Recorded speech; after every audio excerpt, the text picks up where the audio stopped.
সুপ্রিয় দর্শক মণ্ডলী, আসসালামু আলাইকুম। Welcome back to my channel. সবাই কেমন আছেন? আমি আল্লাহর রহমতে ভালো আছি। চলে এলাম রান্নাঘরে। সকাল সকাল উঠে রান্নাবান্নার ব্যবস্থা করতে, যেহেতু আজ শুক্রবার, জুমার দিন। এই যে খিচুড়ি রান্না করেছিলাম, এই যে ডিম ভাজি। বাকি সদস্যদের ভিতরে কেউ এখনো খায়নি। ছুটির দিন একটু লেট করে উঠবে, তো আমি আমার মতো করে কাজগুলো তো করতে হবে। সবাই খাওয়া দাওয়ার পর সব কিছু ওই যে বেড়ে বেড়ে রেখে দিয়েছি, যাদের দরকার যখন হবে তারা তখন খাবে। 1 কাপের মতো মসুর ডাল ধুয়ে নিয়েছি। এখন এগুলো সিদ্ধ দিব। সিদ্ধ হতে হতে আমি এটা সবচেয়ে ছোট মেম্বারের জন্য দিচ্ছি। থানকুনি পাতা কালকে বিকালে নিয়ে আসছিলাম। যখন নিয়ে আসছিলাম তখনই মা পরিষ্কার করে ফেলেছে, মানে পাতাগুলি শুধু উনি রেখেছে, আর গোড়া মানে শিকড়গুলি সব উনি ফেলে দিয়েছে। আর ওনার পছন্দ মতো আজকে একটি আইটেম করবো, সেজন্য আমি ডালটা সিদ্ধ দিয়ে দিলাম। আর এগুলো সুন্দর করে কুচি করে নিব।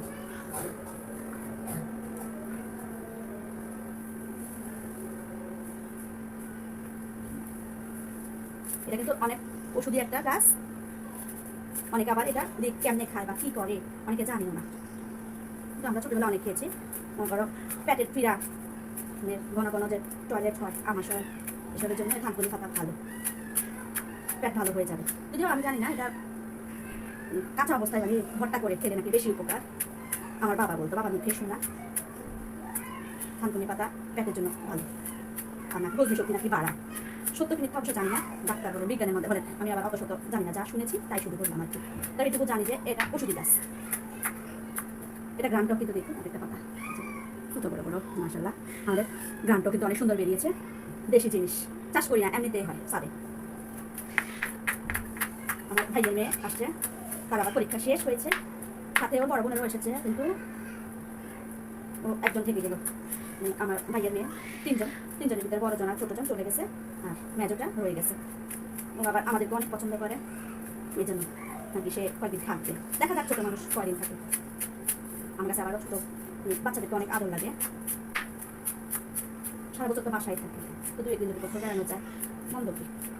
এখন স্কুল ছুটি বন্ধ, ফাইনাল পরীক্ষা না, সম্ভবত মাসিক নাকি কেজি স্কুলে আবার করে, মাসিক নাকি সাময়িক পরীক্ষাটা আবার আমি জানি না, জিজ্ঞাসা করে নাই। বললো যে পরীক্ষা শেষ, তাই আসছে। আর দিনটা ওর জন্য দিলাম, ওই খাবে।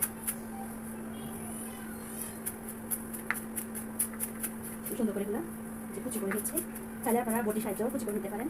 আমার কাছে যে এভাবে কাটতে ভালো লাগছে, তাই আমি এভাবে করে কেটে নিচ্ছি। এগুলো করতে করতে ওদিকে আমার ডালটাও সিদ্ধ হয়ে যাবে, চুলায় বসিয়ে দিয়েছি, সাথে ডিমটাও সিদ্ধ দিয়ে দিয়েছি। আর সে সাথে যে ট্যাংরা মাছ ছিল, দেশি ট্যাংরা মাছ, তাও এই যে খেয়ে ফেলেছি, আর অল্প কয়েকটা আছে। এগুলো দিয়ে একটা রেসিপি তৈরি করবো, তো ভিজিয়ে রেখেছি, বুঝতে থাকুন।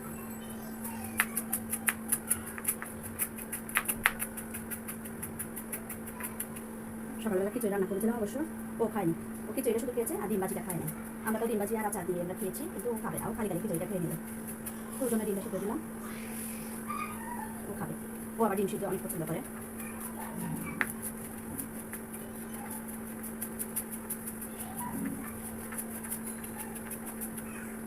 ছুরি দিয়ে এখন কাটতে আমার কাছে মজাই লাগতেছে। তাছাড়া যে কোনো জিনিসে আমি ছুরি দিয়ে কাটার চেষ্টা করি, ছুরি দিয়ে কাটলে আমার কাছে অনেক ভালো লাগে। ছুরি দিয়ে কাটতে বডি থেকে ছুরি আরাম, কাটতে যে কোনো কিছু সুবিধা হয়।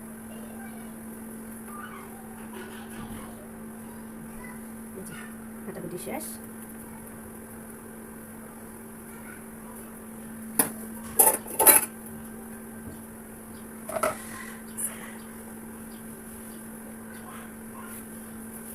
যতটুকু পারা সম্ভব কুচি করে নিয়েছি।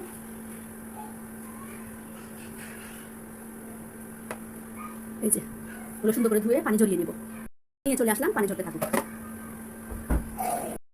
পেঁয়াজ রসুন কাঁচামরিচগুলো সুন্দর করে কুচি করে নেব।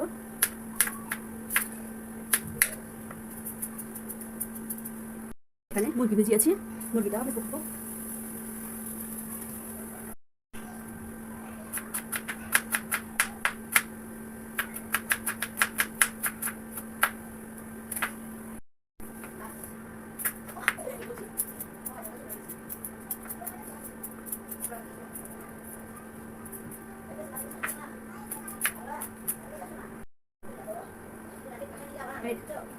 কালার কম্বিনেশনের জন্য লাল সবুজ নিয়েছি,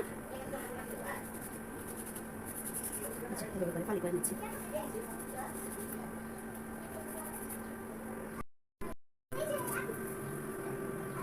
ডালটা ফুটতে শুরু করেছে, পেঁয়াজ রসুন কিছু কিছু দিয়ে দিচ্ছি।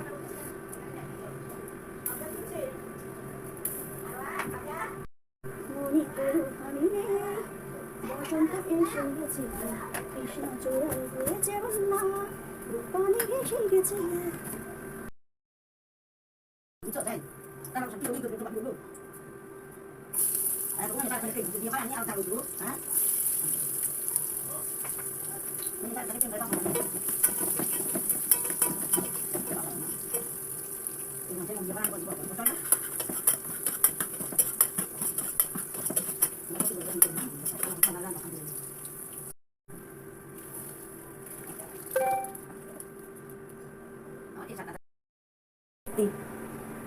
বেড়াতে আসছে, পরীক্ষা শেষ হয়েছে, বেড়াতে আসছে। কেমন লাগতেছে তোমার কাছে? ভালো। কতদিন থাকবা?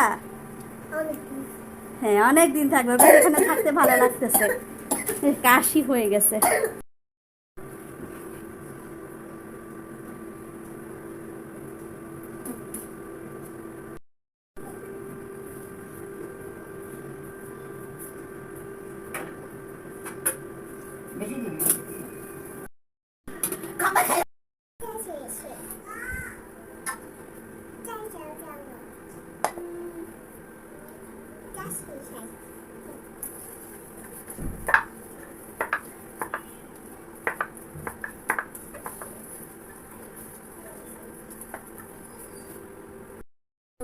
সাগরে বুঝাইলো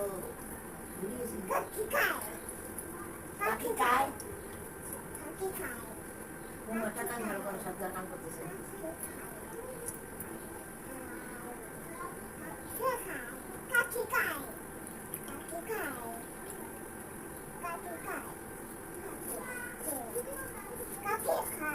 পাখি সব করে রব রাত্রি পোহাইলো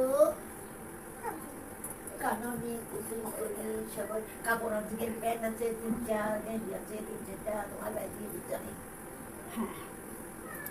আমি বলছি কাটবো তো কাটে না রে এগুলো ফেলে দিচ্ছি। দাঁড়ান, আর ওরে তুলসী পাতার রস খাওয়া দিয়ে দিন বুঝছো? হ্যাঁ আচ্ছা। খবর দিয়ে বলছি আপনি তো আল্লাহ কারাম করেন দাবি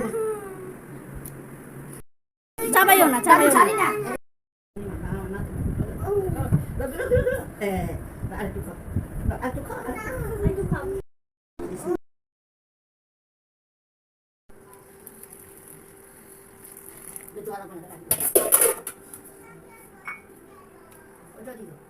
দুইটাই দিয়ে দিছি তো।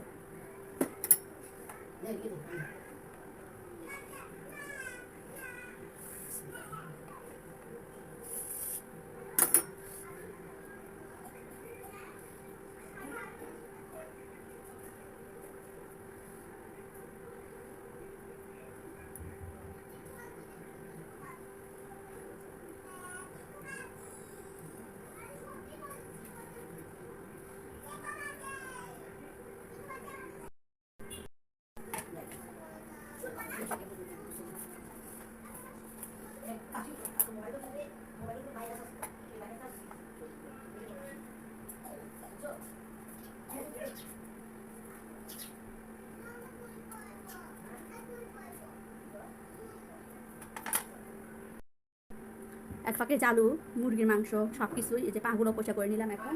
আর এই যে ট্যাংরা মাছের জন্য এই যে আলুগুলো একটু পাতলা পাতলা করে কেটেছি। এই যে সুন্দর করে এগুলো ধুয়ে নিব। ওই কড়াইতে সকালে ডিম ভাজি করেছিলাম। এই যে মাছগুলো দেখুন কত বড় বড়, মাশাআল্লাহ, একেবারে ফ্রেশ মাছ। পেঁয়াজ রসুন কাঁচামরিচটাও কেটে রেখেছি।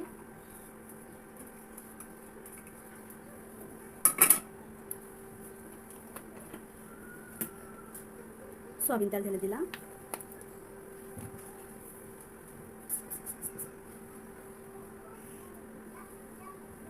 হলুদ গুঁড়ো, মরিচ গুঁড়ো, ধনিয়া গুঁড়ো, জিরা গুঁড়ো, লবণ।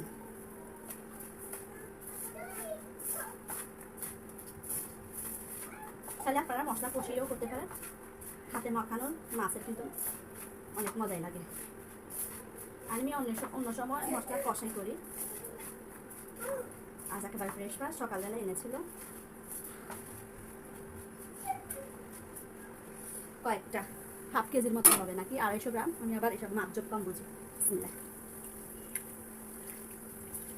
পানিটা এটুকু পানি লাগবে তাই আমি দিয়ে দিলাম। এখানে পানি 2 কাপের মতো আছে।